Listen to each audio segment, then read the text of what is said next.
자, 성경을 한 절 읽어 보겠어요. 사도행전 2장 38절 39절에 있는 말씀인데, 거기에 이런 말씀이 있어요.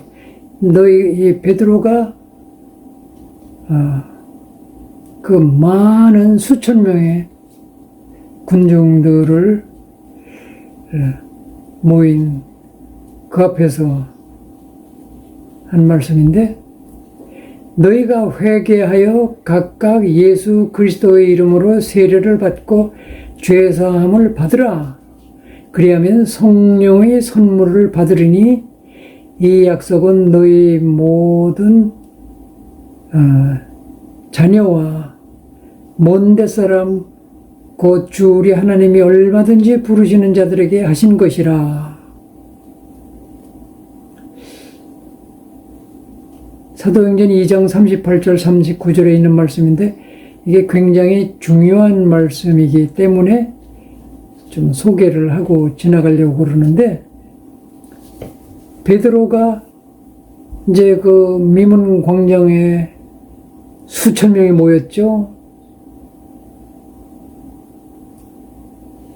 그때 그들 앞에서 베드로가 설교를 하니까 그 군중들이, 그 수많은 사람들이 가슴을 치면서, 그럼 우리가 어찌할꼬? 우리가 어떻게 해야 되겠냐? 그때 베드로가 준 말씀인데, 너희가 예수 이름으로 세례를 받고 죄사함을 받으라. 그리하면 성령의 선물을 받으리니. 이게 간단하게 말하면 이게 무슨 뜻이 있는가 하면, 구원이라 하는 것은 하나님의 부르심을 받아들이는 모든 사람들이, 첫째는 죄 용서함을 받고 그 다음에는 성령을 받는 것이다. 이게 굉장히 중요한 얘기예요. 예수 믿고 구원받는다는 것은 세례받음으로써 나는 이제 구원받고 예수 믿고 그리고 하나님의 나라의 백성으로 기독교인으로 시작합니다 하는 선언을 하는 동시에 내 죄가 하나님께 용서함을 받고, 다시 말하면 의롭다고 인정을 받고, 그게 죄사함을 받고 그 소리죠. 그리고 성령을 선물로 받는다. 자, 이것을 다르게 표현하면 뭘까요? 다르게 표현하면, 예수 믿으면 구원받는다. 구원받는다는 건 뭐냐? 구원받는다는 건 내가 지옥 갈 수밖에 없는, 저주 가운데 살 수밖에 없는 그런 내 지독한 저주의 문제, 멸망할 수밖에 없는 그런 신분, 그 내 죄가 드디어 해결되고, 다시 말하면 죽을 자리에서 살아남과 동시에 성령을 받는다. 성령 받는다는 것은 좀 전에 설명한 것과 같이 나를 하나님의 자녀답게 영광스러운 삶을 살게, 사명을 잘 감당하게, 하나님의 백성답게 위대한 삶을, 가치 있는 삶을, 하나님의 영광 돌리는 삶을 살 수 있도록 나를 그렇게 성화시켜가는 그 일을 성령께서 내 안에 들어오셔서 나를 그렇게 만들어가기 시작하신다 그 말이요. 또 다르게 말하면 물에 빠져서 죽어가는 사람을 건져내서 살려놓고 조심해! 그러면 가버리는 게 아니라 건져서 살려냄과 동시에 너 죽을 뻔했잖아. 이제는 그렇게 위험한 데 가서 놀지 말고 나랑 같이 내가 위대한 재벌 아저씨란다. 나랑 같이 살면 내가 내 뒷받침 다 해줄 거야. 너 얼마든지 네가 공부하겠다면 공부를 시켜줄 것이고 네가 무슨 기업을 하나 하겠다면 회사를 내가 차려줄 것이고 네가 원하는 것을 다 할 수 있도록 내가 뒷받침을 잘 해줄게. 가자. 목욕하고 옷도 내가 새로 사 입힐 것이고 너는 이제부터 내 양아들이야. 저 다리 밑에서 남이나 끌어먹고 살 필요가 없어. 무슨 말인지 이해하시겠어요? 구원이라는 것은 죽을 사람 살려놓는 것에서 끝나는 게 아니라고.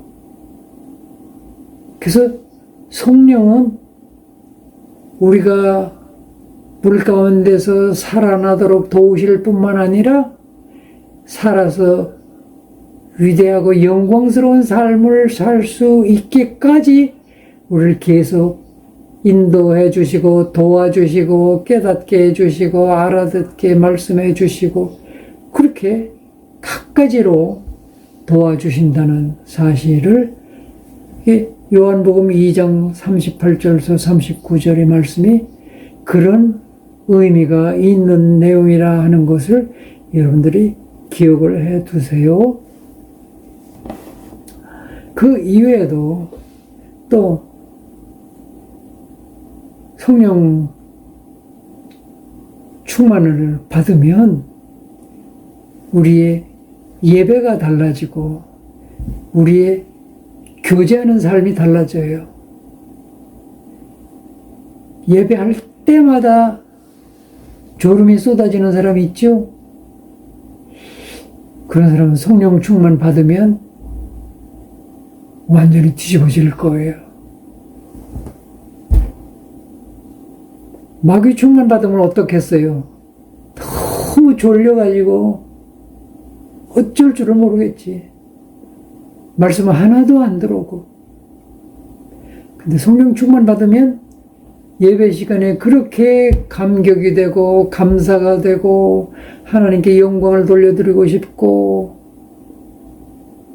예배가 달라지고 또 성령 충만 받으면 우리 삶 속에서 교제가 달라진다. 하나님과의 교제도 물론이지만 사람들과의 교제, 성도 간의 교제 성경에 보면 나오죠. 서로 대화를 하는데 남이 흉보고 원망하고 짜증내고 그런 대화가 아니라 서로 은혜의 말씀을 나누며 서로 찬양을 주고받으며 함께 사랑의 교제를 하며 사람을 만나서 교제하는 그 모습이 달라진다는 것이. 자신의 교제하는 모습을 한번 잘 생각해 보세요. 사람 만나면 주로 무슨 얘기하는가 자신을 한번 되돌아보시라고. 사람 만나서 대화의 내용과 그 자세와 그 마음의 상태와 그게 달라진다는 사실이에요.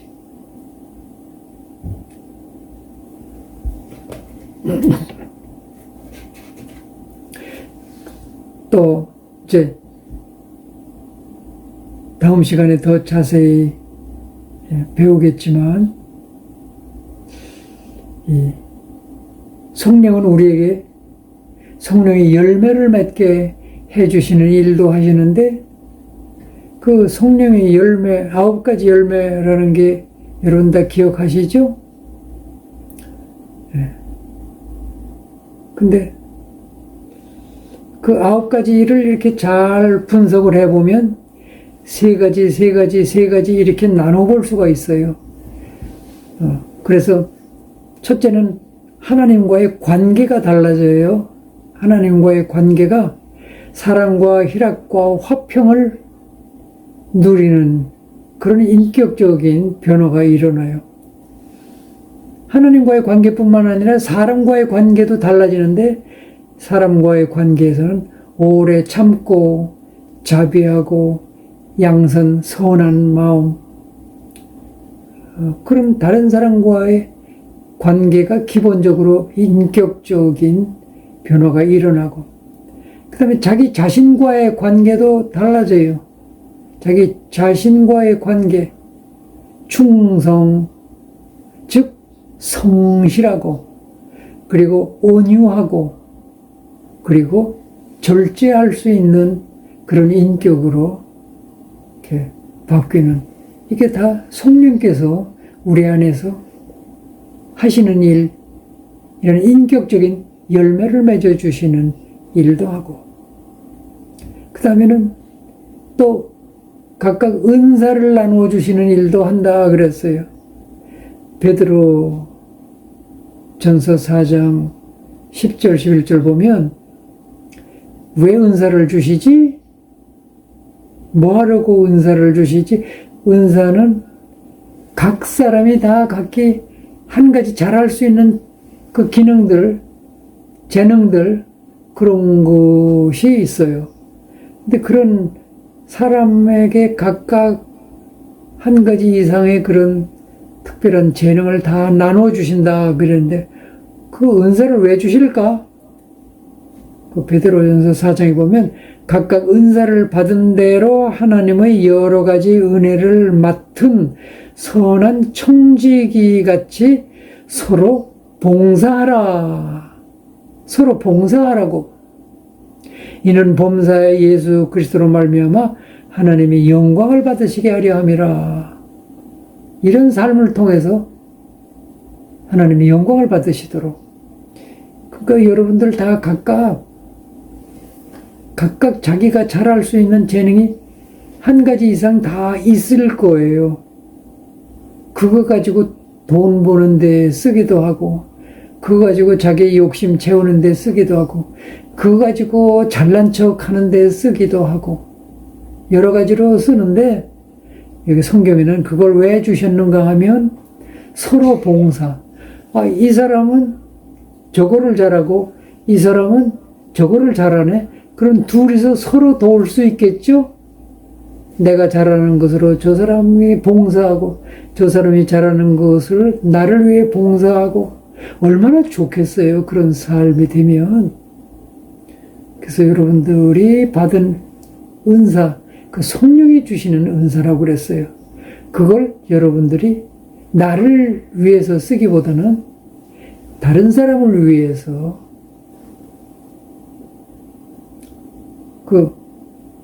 며칠 전에 신문에 기사가 하나 났는데, 어떤 의사 선생님이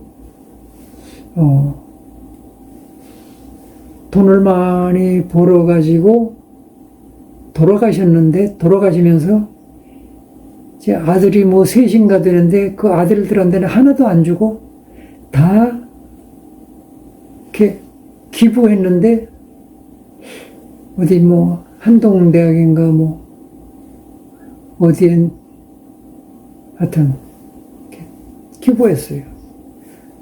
근데 그분이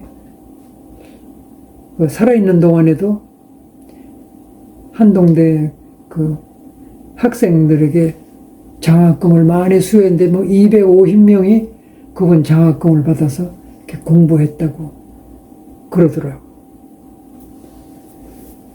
왜 그랬느냐. 한동대학교에는 그 글씨가 하나 써 있는데, 배워서 남주자. 그 학교 교훈인가 봐요. 배워서 남주자. 그래서 거기서 힌트를 얻어가지고 이 의사 선생님은 벌어서 남주자. 그렇게 살았대요. 여러분, 그러니까 남주기 위해서 보니까 하나님이 축복하시겠죠.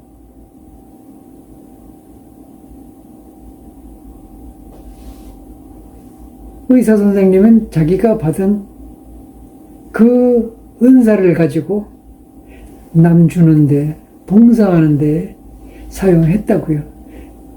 근데 그분이 크리스찬이더라고.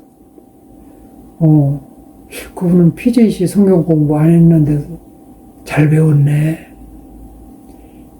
하물며 여러분들은 더 잘 배웠으니까 성경 공부해서 남주자. 괜찮죠? 예. 여러분들도 남주기 위해서 성경 공부하시기 바랍니다. 이게 내 의지로는 안 돼. 여러분들이 출신이 누군데? 출신이 다 욕심꾸러기잖아. 그래서 성령을 보내주신 거예요. 성령이 내 안에 들어오셔서 일을 하실 수 있도록 나를 성령님께 항상 이렇게 맡겨드려야 돼요.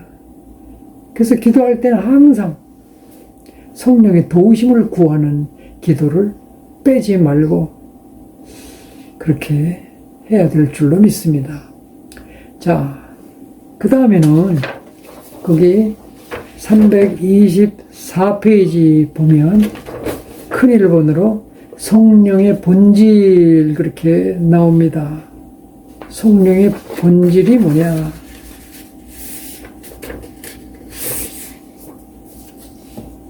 성령의 본질을 세 가지로 설명을 하고 있네요. 첫째, 성령은 하나님이시라는 사실. 성령은 하나님이세요.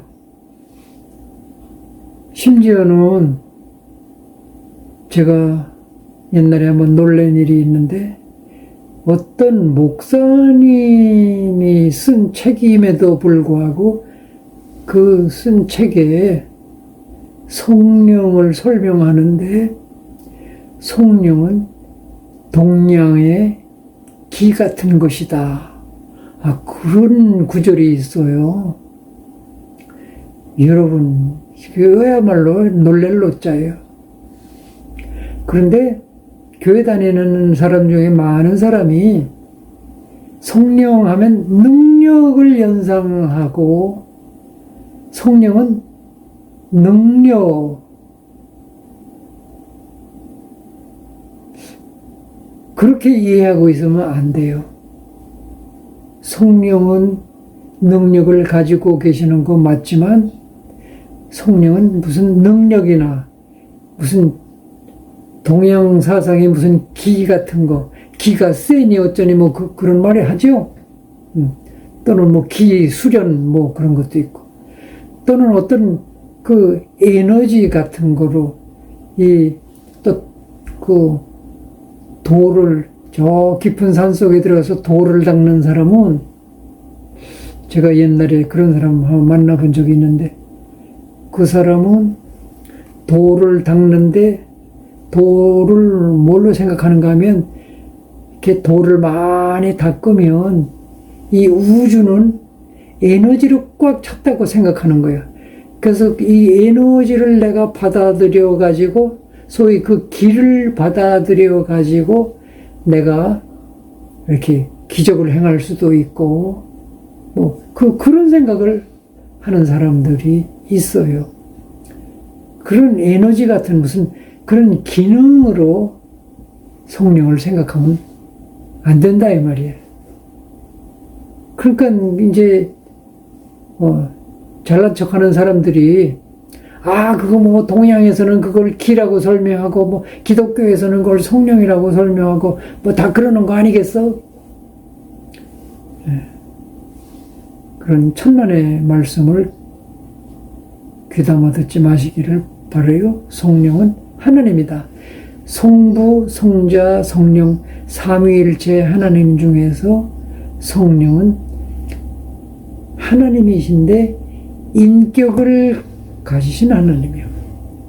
자, 성령이 하나님이라는 사실을 성경은 매우 여러 군데에서 우리가 발견해 볼 수 있어요.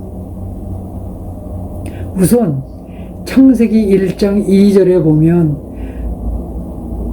아직 하나님이 천지를 창조하시기 전에 거기 뭐라고 되어 있어요? 하나님의 영이, 즉 성령이 이렇게 어두움 위에, 혼돈 위에 운행하시니라. 즉 성령은 창조 이전부터 계신다는 사실을 말하고 있어요. 그러니까 하나님이시라 이 말이에요. 하나님과 처음부터 하나님으로 삼위일체로 계신 분이다. 그 다음에 성경에는 그 성령의 속성, 즉 성령이 하나님만이 가질 수 있는 그 속성을 나타낸 그런 내용들이 성경에 많이 써 있어요. 예를 들어서 욥기 33장 4절에 가보면 하나님의 영이 나를 지으셨고 전능자의 기운이 나를 살리시느니라.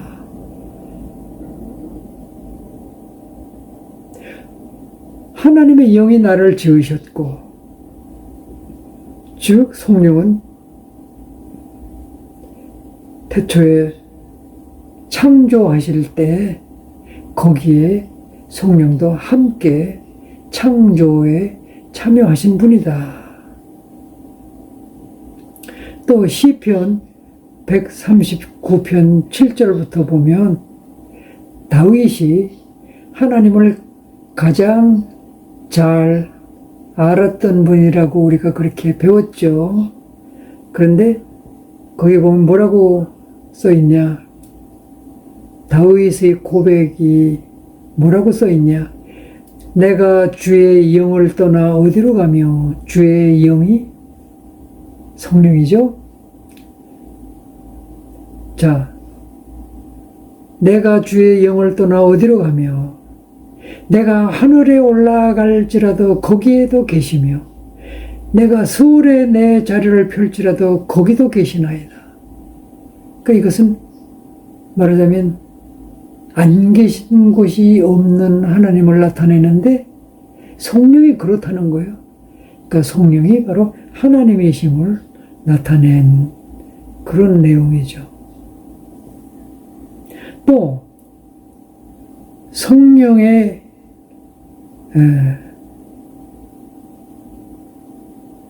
그 하나님의 속성을 가진 영원성, 또 무소부재하신 편재성, 전지하심, 전능하심, 그런 내용들이 성경 여러 군데서 그게 성령의 속성임을 말해주고 있기 때문에, 그래서 우리가 결국 성경을 통해서 모든 것을 알 수 있는데, 이 성령은 하나님이시라는 사실을 여러 군데서 말해주고 있습니다. 또 따라서 성령은 인격을 가지신 분이다. 인격을 가졌다는 것은 지, 정, 의, 지성과 감성과 의지를 가지신 성령님을 성경이 여러 군데서 말해주고 있습니다. 그러니까 성령은 무슨 기나 능력이나 무슨 감화 영향력이나 무슨 에너지나 그런 것이 아니라 인격을 가지신 하나님이시라는 사실. 근데 우리가 기도할 때 가끔 성령을 주시옵소서 그런 기도를 많이 듣게 되죠. 성령을 주시옵소서 그런 기도를 듣게 될 때마다 성령은 인격체가 아니고 무슨 선물 같은, 물질 같은, 무슨 능력 같은 뭐 그런 건가 보다, 이렇게 오해할 소지가 있어요. 이게 주고받는 물건인 것처럼 인식될 수가 있단 말이에요. 그렇지 않다는 사실, 그 성령도 하나님이라는 사실을 우리가 오늘 확실히 아셔야 돼요. 예수님도 하나님이라는 사실을 우리가 확실하게 배운 것처럼 성령도 하나님이라는 사실을 확실하게 여러분들이 이해하셔야 돼요. 그래서 성경을 이렇게 여러 군데를 찾아보면 로마서 6장 27절에 보면 성령이 탄식도 하시고 또 간구하시기도 하시고 또 고린도전서 2장에 보면 통달하신다, 아신다 그렇게 내용이 있고 또 고린도전서 12장에 보면 나눠주신다, 은사를 나눠주신다. 또 에베소 4장 보면 근심하신다, 성령을 근심하게 하지 말라 그런. 또 로마서 15장에 보면 성령의 사랑, 로마서 8장에 보면 성령의 생각 이런 표현들이 나온단 말이에요. 이것은 인격체가 아니면은 이런 표현들이 있을 수 없는 것이죠. 그러니까 성경에는 이런 내용들이 많이 나타난 것은 성령은 인격을 가지신 하나님이시라는 것을 우리에게 잘 설명을 해주고 있어요. 따라서 우리가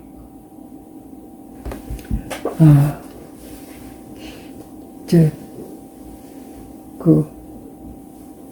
자꾸 삼위일체라고 말은 많이 듣고 성령에 대해서도 말은 많이 들으면서도 이게 뭔가 이렇게 싹 머리에 이해가 잘 안 되는 것은 이것이 다 영적인 세계의 영적인 존재들로서 영적인 일을 하는 그런 사실들이기 때문에 그래서 우리가 물질 세계에서 살던 그 습관과 그 사고방식과 그 지식을 가지고 이렇게 이해를 하려고 그러니까 이해가 잘 안 되고 있는 거예요. 그래서 우선 성령과 성부, 성자, 성령 이 삼위일체를 이렇게 좀 잘 구별을 할 수 있어야 되는데 제가 몇 번 말씀드렸지만 한 번 더 또 이렇게 간략하게 구별해서 말씀드리면 성경에서 성부도 하나님, 성자도 하나님, 성령도 하나님인데 그럼 뭐가 어떻게 다르냐? 자, 우리가 그냥 쉬운 예로만 이렇게 설명을 하면 성부 하나님은 성경에 나오는 예를 보면 천지를 창조하셨고 그 전부터 모든 것을 계획을 하고 작정을 하셨고 지금도 섭리하시며 통치하시며 그러시는 분이구나. 그리고 그분은 계획을 하신 동시에 약속을 주시고 말씀을 주시고 그러니까 성부 하나님은 우리에게 말씀을 주신 분이구나. 이 성경책은 성부 하나님의 말씀이구나. 말씀을 주신 분이구나. 이 말씀은 주로 하나님의 계획과 하나님의 약속의 말씀이 주로 많구나. 하나님이 계획하신 것을 또 하나님의 약속으로 말씀하셨구나. 성자는 누구야?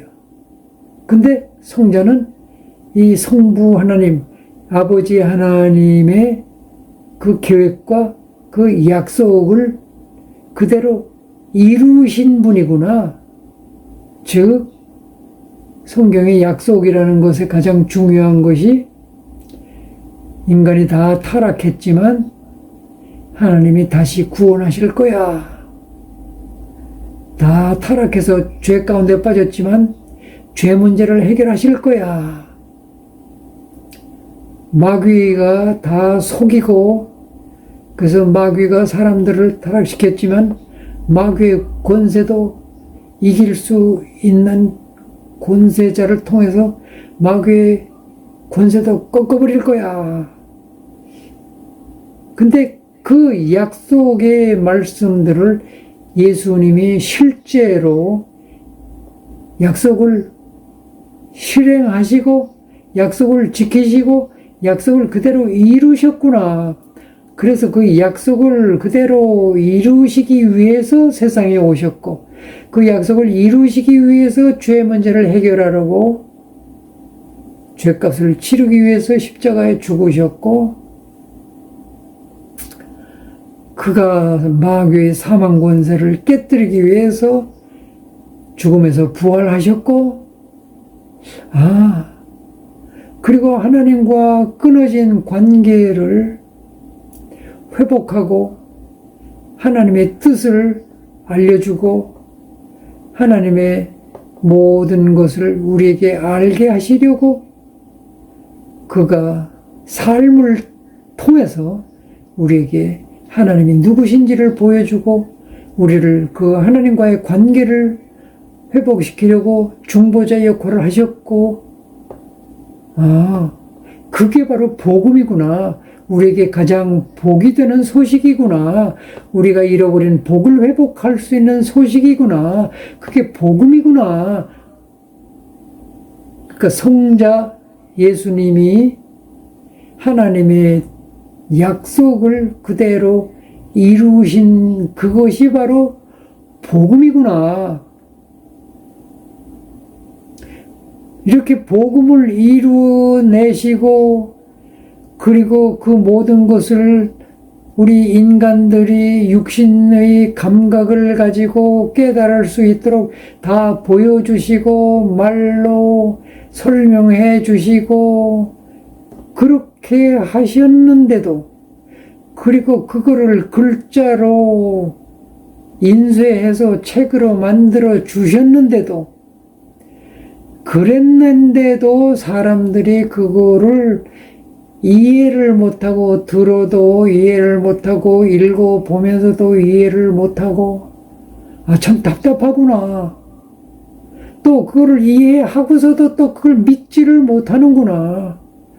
그걸 믿으면서도 또 그 하나님 말씀에 순종을 못하는구나. 하나님 말씀에 순종하면 하나님이 그대로 약속을 지키실 건데, 말씀을 하나님의 말씀인 줄 알고도 순종을 또 못하고, 그래서 이제 마귀의 짓을 버려야 되는데, 이제는 그 습관을 바꿔야 되는데, 그 체질을 바꿔야 되는데, 그것도 못 바꾸고, 그래서 또 성령이 오셔서 그 하나님의 말씀을 깨닫게 하시고 그 예수님을 믿을 수 있도록 도와주시고, 그리고 내 그 나쁜 습관을 고치도록 자꾸 격려해 주시고, 또 우리가 자꾸 좌절할 때마다 힘을 또 불어넣어 주시고, 또 죄를 지으면 다시 또 책망해서 깨닫게 하시고 돌이키게 하시고, 또 우리 의지가 약해서 이 선을 행해야 될 줄 뻔히 알면서도 또 선을 행하지 못하면 또 격려해 주시고 또 힘을 주시고 또 깨닫게 하시고, 그래서 또 성령이 오셨구나.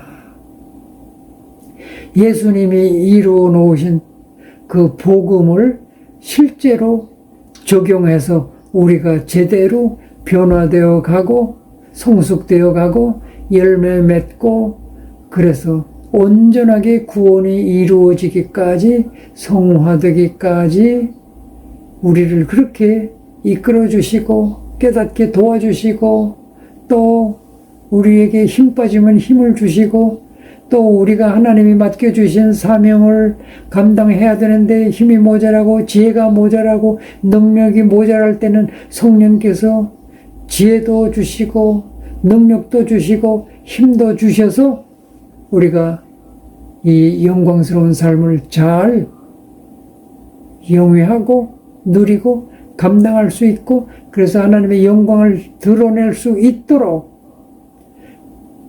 그 모든 것을 도와주시는구나. 그래서 성령을 보혜사라고 그래요. 보혜사. 보혜사는 간단히 말하면 돕는 자라는 뜻인데,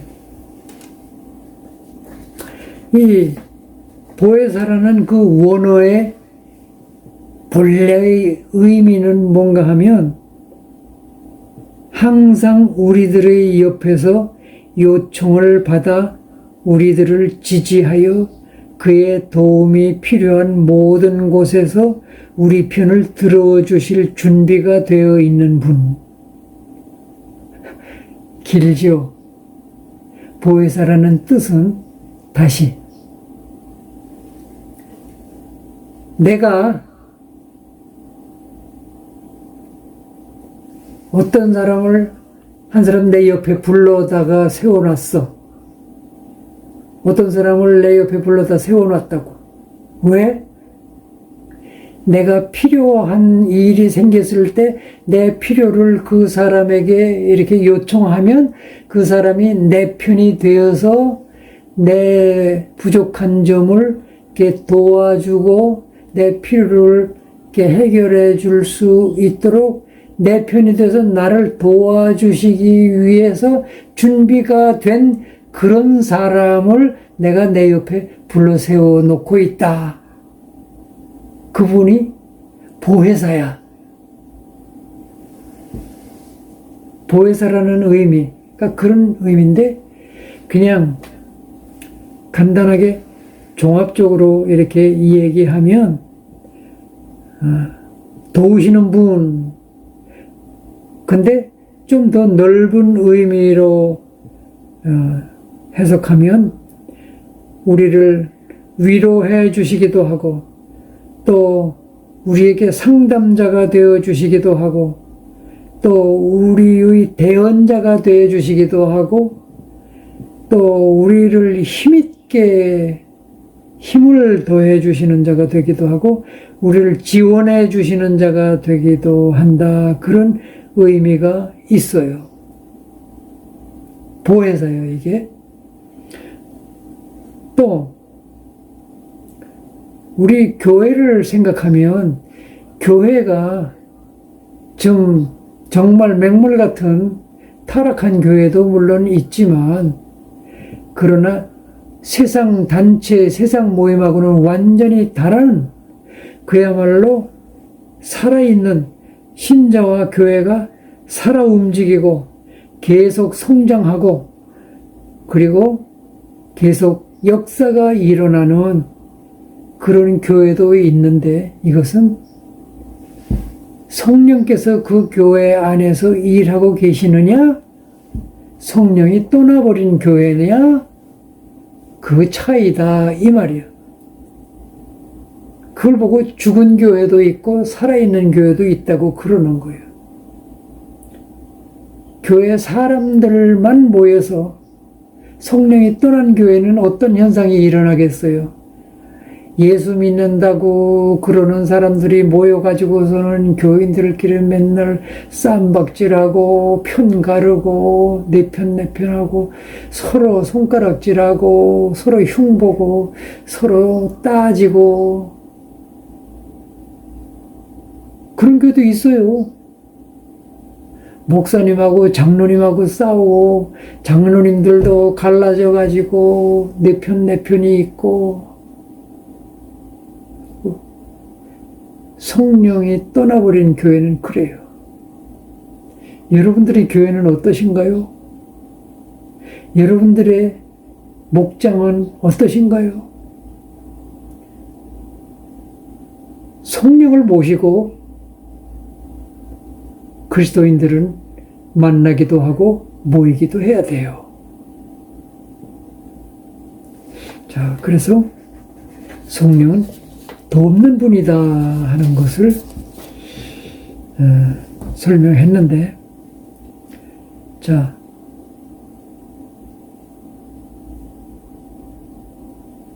그래서 거기 요한복음 14장 16절에 보면 내가 아버지께 구하겠으니 그가 또 다른 보혜사를 너희에게 주사 영원토록 너희와 함께 있게 하리니. 여러분 이거 한번 잘 생각해 보세요. 이 얼마나 좋습니까? 이제 예수님이 가시면서 뭐라고 그러시는가 하면 내가 가는 게 너희에게 더 유익이라 그러시면서 갔어요. 뭐가 더 유익일까? 성령이 오시면 너에게 더 유익이라. 왜요? 성령은 우리 각자 한 사람 한 사람 안에 들어오셔서 들락날락 하시는 분이 아니고 조금 있다가 떠나실 분이 아니고 끝까지 영원토록 우리 안에서 나와 함께 하시는 분이야. 근데 나와 함께 하시면서 뭐 하신다? 보혜사로 나와 함께 하시오. 즉 나를 도우시기 위해서 나와 함께 하신다고. 근데 그분이 누구요? 그분이 하나님이신데. 그분이 하나님이신데 내 안에 들어오셔서 여러분 각자의 안에 들어가서 사셔요. 자, 그래서 예수님은 육신으로 오셨기 때문에 각자 안에 들어가실 수가 없어요. 그리고 예수님은 육신으로 오셨기 때문에 저 미국에 있는 사람과 한국에 있는 사람에게 동시에 만나 주실 수가 없었어요. 그러나 성령은 영으로 오셨기 때문에 모든 사람에게 함께 하실 수가 있는 그분으로 오신 거예요. 그래서 예수님이 그렇게 말씀하신 거예요. 내가 가는 게 너에게 더 유익이야. 뭐가 유익이라고요? 그 하나님은 영으로 내 안에 들어오셔서 사신다고. 영원토록 나와 함께 사시려고 오셨어요. 그리고 내 안에서 보혜사로 나를 도우실 분으로 내 안에 영원토록 나와 함께 계신다. 그럼 또 여러분 혹시 이런 생각하는 분이 있나요? 아, 하나님이 내 안에 들어오셔서 나와 함께 하시면 나를 도우신다고? 대박이네. 그러면 이제 내가 장사를 좀 해야 되겠는데 나는 이제 돈벼락 맞게 생겼네. 하나님이 내 장사도 도와주실 거 아닌게비요? 맞아요? 아마도 여러분들이 장사하는 그 장사도 도와주실 거라고 저는 생각을 해요. 근데 어떻게 도와주실까? 이놈아, 그렇게 거짓말해서 팔면 안 되지. 이놈아, 그렇게 속여서 팔면 안 되지. 그렇게 폭리를 하면 되겠어? 아니, 그렇게 못 쓸 물건을 속여서 팔면 되겠냐고. 저울론 속이면 안 되지. 정직하게 장사를 해야지. 네 장사를 통해서 하나님의 영광을 드러내야지. 돈만 벌면 돼. 그렇게 꾸짖는 일을 많이 하시면서 장사를 도와주실 거예요, 아마. 그러니까 여러분들이 성령의 인도하심을 따라서 하면 손해보는 것 같아도 진짜 대박이 날 수 있겠죠. 너 돈 벌어서 뭐 하려고 이렇게 돈을 벌려고 그래? 남 주려고 돈 버는데요. 그렇지. 그럼 내가 도와줄게. 그런데 자꾸 속에서 욕심이 올라오네요. 그건 아니지. 그럼 죄지. 그런 식으로 도와주시겠죠. 어쨌든 간에 하나님이 여러분을 도우시는 방법은 일반 사람들이 여러분을 도와주는 방법하고는 다르다는 점을 알고 그리스도가 이루어 놓으신 복음을 가지고 일하신다. 하나님의 말씀을 가지고 일하신다. 그게 어디 있어요? 진리의 성령이니까. 진리는 하나님의 말씀이요 예수 그리스도니까 하나님의 말씀과 예수 그리스도의 복음을 가지고 여러분들 안에서 일하실 거예요. 여러분들이 그 성령의 인도하심을 받아서 그 인도하심을 따라서 살면 여러분들은 하나님의 영광을 드러내는 삶이 될 것이고 하나님이 기뻐하시는 삶이 될 것이고 여러분들 자신이 진짜 하나님이 주시고 싶어 하시는 그런 복을 받아 누리는 삶이 되겠죠. 그것은 가치 있는 삶이요. 그것은 사랑의 관계를 누리는 삶이요. 그것은 하나님의 영광을 드러내는 삶이요. 그것은 하나님 나라를 이루어가는 삶이요. 그래서 하나님이 성령으로 여러분 가운데 오셨어요. 여러분 지금 이 성경 공부를 하는 여러분들은 의심의 여지 없이 성령께서 여러분 안에 계신다는 사실을 믿으세요.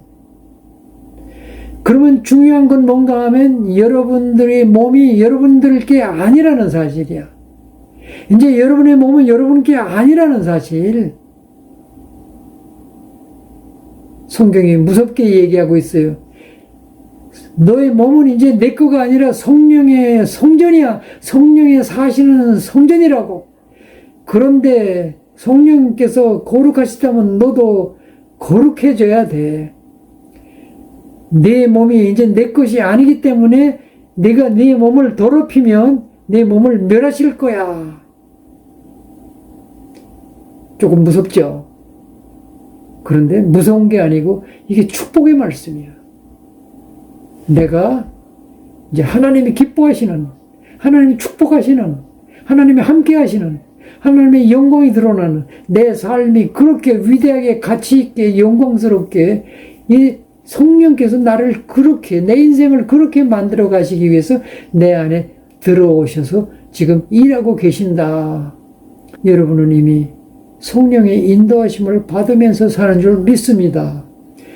이 성경 공부 시간에만 그렇게 하시지 말고 하루 종일 사는 동안 그렇게 성령의 인도하심을 받아서 살면 여러분 안에 기쁨이 충만하고, 아까 얘기했죠. 성령이 충만한 사람은 또 무엇으로도 충만하다고? 성령으로 충만하다는 것은 지혜도 충만하고 믿음도 충만하고 또 무슨 권능도 충만하고 은혜도 충만하고.